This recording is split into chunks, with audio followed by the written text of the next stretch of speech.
ജാതി ഏതാ? മുസ്ലിം. നമ്മളെ മതിയാ? അല്ല, ഞങ്ങളാണ് ശരിയായ മുസ്ലിങ്ങൾ. അതിന്റെ കയ്യിലെന്താ? ഇതൊരു പെട്ടിയാണ്, പാട്ടുപെട്ടി. പക്കത്തിൽ വെക്കുവോ?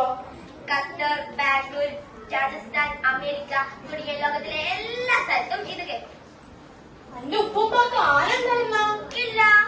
എന്റെ ഉപ്പൂപ്പാക്ക് ഒരു ആന ഉണ്ടായിരുന്നു, വലിയൊരു കൊമ്പനാന. എന്റെ ഉപ്പപ്പാക്ക് ഒരു കാളവണ്ടി ഉണ്ടായിരുന്നു. അതിൽ അദ്ദേഹം കൂലിക്ക് സാധനങ്ങൾ വാങ്ങി വിൽക്കാൻ കൊണ്ടുപോകും. അങ്ങനെ എന്റെ ഉപ്പുപ്പ എന്റെ ഉപ്പാനെ എമ്മ വരെ പഠിപ്പിച്ചു. എന്റെ ഉപ്പ ഒരു കോളേജ് പ്രൊഫസറാ. ദാ ഇതിലൊന്ന് നോക്കൂ, ഇതൊന്ന് വായിച്ചേ. എനിക്കറിയില്ല, എഴുത്തും വായന പഠിച്ചിട്ടില്ല. ഇപ്പൊ ഞാൻ പോവാ.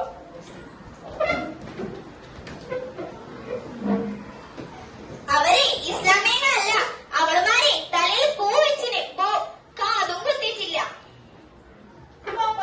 എന്താ അക്ഷരം പഠിപ്പിക്കാന്? ഓ, എഴുത്തടുപ്പിക്കാൻ തന്നെ കാഫറാക്കാത്ത എന്താ നീ ചോദിക്കുന്നേ? ഒരു മുസ്ലിം പെണ്ണ് അങ്ങോട്ട് ഒന്നും ചോദിക്കരുത്, പറയുന്ന അനുസരിക്കുക മാത്രം. രാജു, നീ നിർത്തുന്നുണ്ടോ? ഇപ്പൊ ഞാൻ പറഞ്ഞതായി കുറ്റം. ഞാൻ ആഴ്ചയിൽ വീട് പോവാണേ. വരും, നമുക്ക് അവിടെ പോയി ഇരിക്കാം.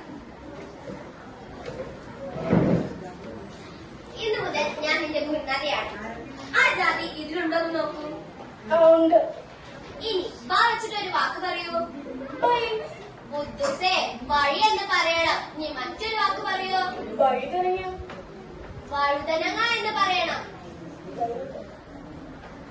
ഇനി ഗൗരവമായ ഒരു വിഷയത്തെ കുറിച്ചാണ് ഞാൻ ഇനി സംസാരിക്കാൻ പോകുന്നത്.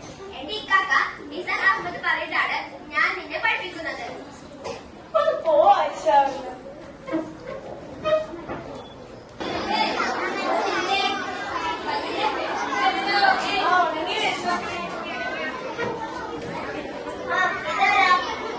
രാജു, ഇതാരാ വന്നേക്കുന്നത് നോക്ക്.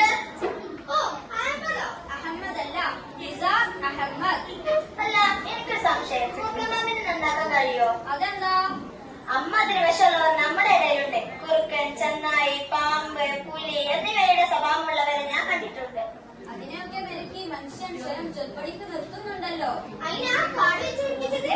അതൊന്നും കാടയാണ്.